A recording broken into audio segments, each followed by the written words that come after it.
this video is going to be entirely about this knife. The knife itself is a Adventurer CSHF. I don't know what that stands for. I'll put it on the screen if I ever discover that. If not, then yeah, your guess is as good as mine. Rather than just pull this knife out and go, oh, it's nice and sharp and it's shiny and it looks all pristine, it's great, lots of packaging. I'd rather see how these things work in the real world. So yeah, this video I'm just going to use this knife and ferro rod and yeah, put it through its paces and build a shoulder with it and see how the blade holds up over time. I'm not going to sharpen the blade at all, just to see what I'm dealing with. So I should say I did get this for free. It's not an expensive knife. Like this thing, I think it's listed for like $50. Don't quote me on that, but I think it's only like $50 on their website.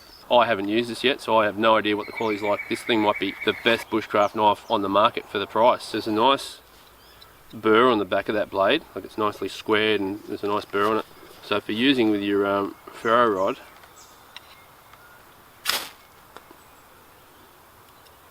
you've got really good sparks coming off it, and that ferro rod is actually pretty soft. Like I was expecting it to be like a nail, but it's actually pretty soft. Like those sparks went a couple of meters and then sat on the ground for a bit before they went out. I'm not worried about fires because it's been raining and still raining a little bit now. Anyway, got a shoulder to build. Thanks for watching. Let's get into it.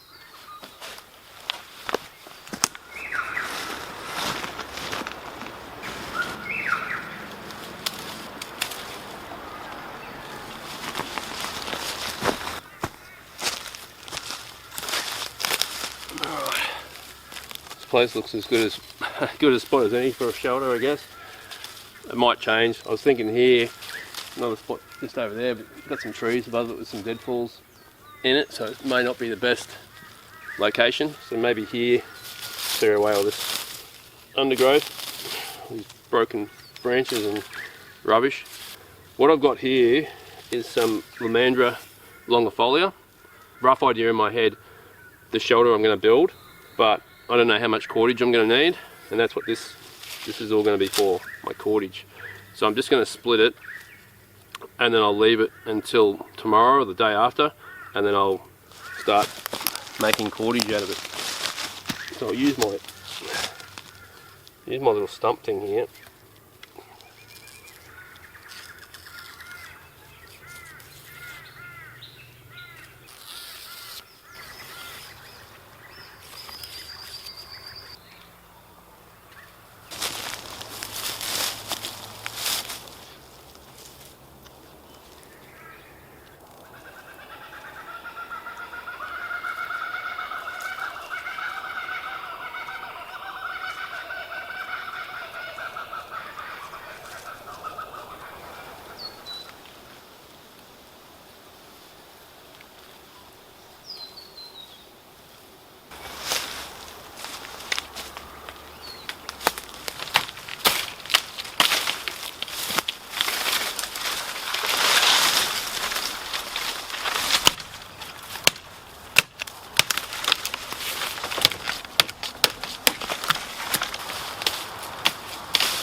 Alright, what I'm cooking here is just onion and venison. It's actually from a deer that I harvested last year about 50 metres from here, maybe 40 metres from here. So I'm bringing it back to where it all happened. And before I get in the comments, yeah, I know I should let this get down to a bed of coals before I start cooking on it. But we've got heavy rains forecast, even though it's sunny here at the moment.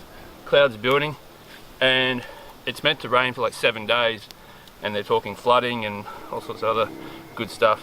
So I'm rushing, trying to get this finished before those clouds move in here and I get rained out. While I'm cooking this, and trying not to get 3rd-degree burns, that's why I got these rocks here so I can sort of hide behind them. Talk to you about this knife, because it's kind of what this video is about, testing this knife out. So as I said at the start, this is from BPS Knives. They said to just go on their website, have a look at the knives they've got and tell them which one I wanted, and I chose this one, which is the Adventurer. I just like the size of it, the blade, and the fact that it came with a ferro rod as well. Now I did have an issue with it. Straight out of the box, unboxing it, I actually broke it. Now you've got a belt loop here you can attach to you straight on like that. Did I just break that? Right. I think I just broke it. So it was like that. So you can hang it off your belt. During the unboxing, the rivet, there was actually a rivet through there, it tore out. I tried a Bushcraft repair job, but didn't work. So yeah, I actually took it to just one of those 5-minute places in the shopping mall, and I got them to actually put a press stud on there instead. Could have get them to just redo it the way it was, but by putting that on there, it allows me to put that on and take it off as I wish. So I can attach this to a pack, or I can clip it onto my belt and then take it off without having to undo your belt. Or if you don't want it on there at all, you can just undo that press stud, take it off, and then just use that. As I said, that wasn't standard.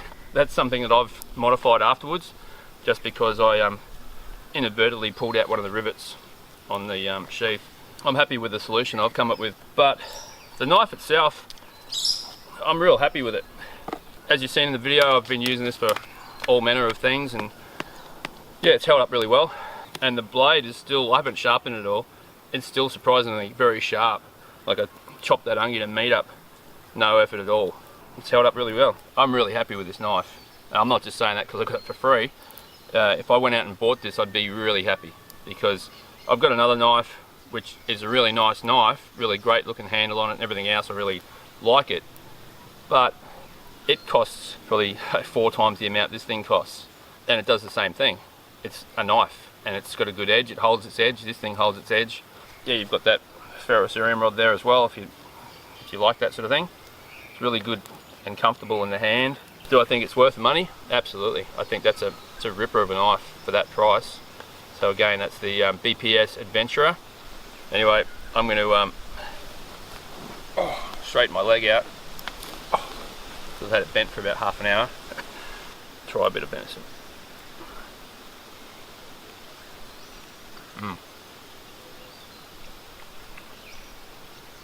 Pretty good. I feel like Wolverine. If you like the video, just drop a comment, thumbs up, you know the deal. And yeah, I'll put a link for the company if you want to go check out BPS Knives. Thanks for watching. Catch you.